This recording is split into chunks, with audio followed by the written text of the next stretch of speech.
Ireland looks so much better against a Fiji team who struggled to get into the game. My name's Mark. Let's talk rugby.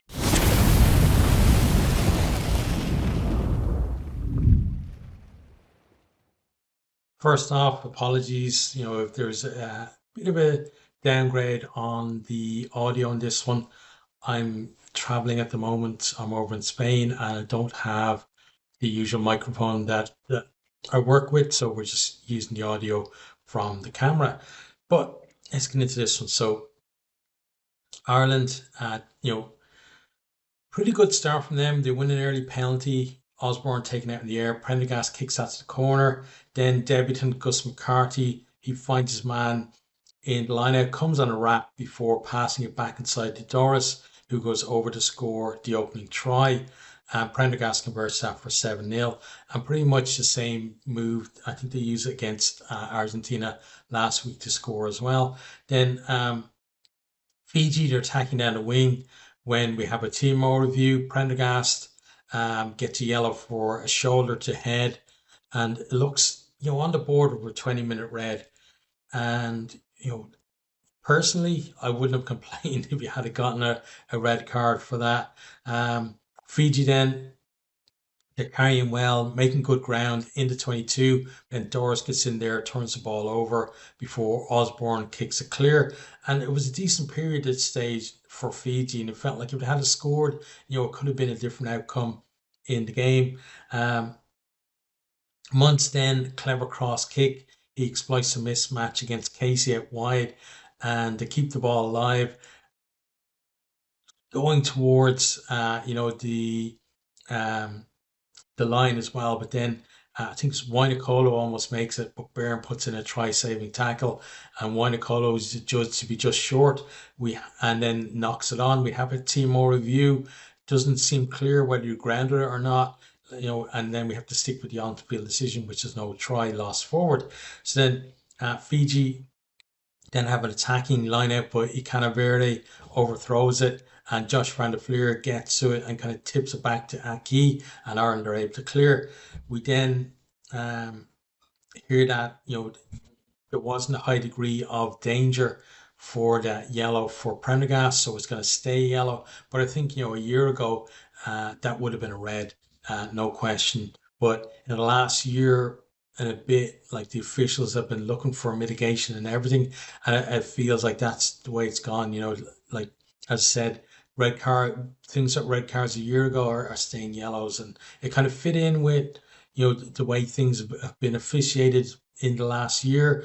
But again, I wouldn't have complained if you had seen a red for that. Fiji then conceded another penalty, and Ireland go up the line. Ireland attack off that line out. Aki and Henshaw combining really well, and Stockdale stopped 5 minutes short. Fiji not rolling away, and they get a warning for the number of penalties they're conceding. Ireland then tap it, give it to Doris's good, disguise as well in there. They move the ball a bit before feeding Van der Fleer, who comes steaming on a good line, and he's over to score. It's kind of reminiscent of the kind of moves that you see, Leinster putting in from tap penalties. We do have like a TMO check though to see if he lost the ball when he was grounding it, but it's all good. Casey converts this one for 14 points to 0. Ireland in offside, and Muntz gets Fiji on the board with a really impressive kick from the penalty, 14 points to 3. Then Fiji ping for a lifting tackle at the restart, and Maui goes to the bin, but it was really just the number of penalties they were conceding that he got a yellow card for. Ireland then go quick from the penalty. They move it around. Some great hands, knife offloads. Then Izuchuku, he thinks he's over for a debut try, but Hansen's long pass is deemed forward, and that was a problem for Ireland. A number of chances kind of missed because of players not quite giving the maybe it's concentration, or I don't know, but a lot of forward passes in the last pass. Fiji then lose the influential Frank Lamani, and that was a big blow for them. I felt like they were in the game while he was on the field, and then it kind of the influence that he had It really was missed after that. Prendergast then back on the pitch, lovely pass to put Van der Fleur through a gap. Ireland working into 22, but then Prendergast next he delays that pass by a split second, and he's tackled and knocks it on in the tackle. But Ireland's spending a lot of time in the Fiji half, but Fiji do manage to see out the yellow card period just about without conceding. But then they get another warning just the back of the 15. Tuisova offside at Ruck a few metres out after Ireland drove a maul. Ireland then go to the corner from that penalty, get some momentum from the maul. Then they feed it out to Casey, who scores in the corner. I think it was Gus McCarthy broke off the back, and then a lovely pass from him to put Casey over. Prendergast then nails a touchline conversion for 21 points to 3. And, you know, feel like Prendergast looking very composed, and Ireland's hands much better than their opening two games. There were a few drop balls still, but overall, you know, they were more inventive in their attack. There were more moving parts to their attack, and you know there weren't as many errors. You know, where there were errors still, but not as many errors as in those first two games. And you see like they up the complexity of their attack by a lot, but still, you know, improved handling compared to the other two games. Casey then gets hit late, and Ireland decide to kick the corner. Fiji almost nicked the line out, and then they deal with them all well, but Ireland were going forward, so they get a 5 metre scrum. Ireland then move it inside from the scrum, and Prendergast puts a cross kick to Hansen, who scores in the right corner, converted by Prendergast. Despite he actually like thumped it off the post, the inside the post, and it went over. 28 points to 3 is a halftime score. Ireland then making good ground in the second half, and then you know they produce a try. I think the Fijians would have been proud of. Some great hands from Henshaw to start to move off. He's kind of falling over, but a lovely offload from him. Then number of players with really nice hands, keeping the ball alive, moving around. And Aki goes through a gap and over to score. We do have a team mode check because Holly Davison was actually taken out in the middle of it and didn't see what led up to the try, and she just wanted to, you know, to check to make sure that she didn't actually create the gap, but she didn't, so it's all good. Conversion then makes it 35 points to 3. Fiji then win a scrum penalty, and they decide to go to the corner. That leads to an extended time camped on the Ireland line before Salawa gets over to score, converted by Munce for 35 points to 10. Ireland then have a try for Conor Murray ruled out again for a forward pass, but Ireland do score another try off the back of a powerful maul. Gus McCarthy, does get his debut try, and he finished it well. Fiji then respond right from the restart. Lovely step from Munce, and then who's it? Turaga Koke just comes like a steam train onto his pass and gets through a gap and over to score, converted for 42 points to 17. Taraga Koke then goes to the bin about a minute later, for Fiji conceding penalties close to their own line again. Ireland continue to press on the line, and Casey finds Hansen, who goes over in the corner. Conversions misses 47 points to 17. Then Bundy Aki gets held up over the line after barnstorming run. Great defense from Fiji. They managed to, like the last defender, managed to kind of stand up and then turn Aki, and then the others got in there and they held him. But I thought it was really good defense because Aki just sliced through the rest of the defense before that and looked like for all the world it was going to be a try. Then Ireland go up the line from penalty as we enter the last couple of minutes, and they claim the line out, set up a maul. Doris breaks, then releases Kelleher, who steps back inside to score. Then we have a round of handbags. I think it was whoever the Fijian defender was, tried to, I don't know, put the elbow into Kelleher or something afterwards. And I think Casey took exception to it. But the officials didn't do anything about it. Conversion missed 52 points to 17 full time. And Ireland, right there at the end as well, the last few minutes, They had Conor Murray playing out on the wing. They had Doris playing in the centres, and then Gus McCarthy in the back row when Kelleher came on as well. So did pretty well in the end there. But Ireland definitely so much better than the first two games that we saw. The changes brought the impetus that I hoped it would. And Bundy Key, the only player actually dropped after New Zealand was outstanding player of the match award for him, and really well deserved.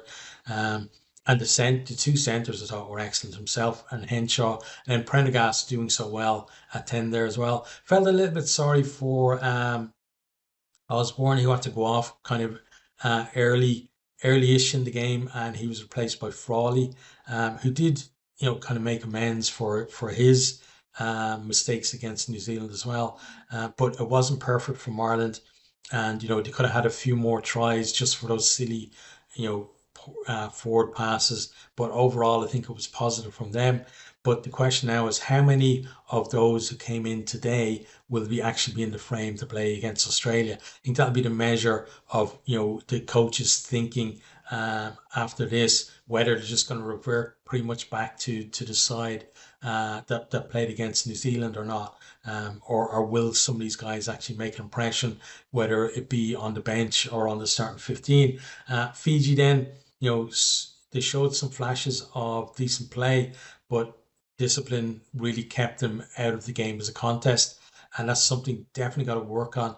I thought Nea Salebu looked really good in the midfield. Munce, just a class player at 10. Losing Lamani so early was a blow for him as well. Canaveri always seems to play well. Wainakola made some great runs out wide as well, but they couldn't quite just link everything up, to have a consistent threat against Ireland. And there were just too many penalties given away, and that was something that Ireland, were suffering from the first two games, and they kind of sorted out. So hopefully Fiji can sort it out for the future as well. And the big hope I think is that we're going to see them getting more games like this against tier one sides, because you can see that the core players out there can absolutely be competitive at this level if they can get the repeat games. You can't just be getting the odd game against a tier one team and expected to play at that level. Just step up to that level every time you get the chance. If they can play tier one side after tier one side after tier one side, they're going to get used to kind of the pace, the ferocity of it. Not that these guys aren't ferocious, but keeping your discipline,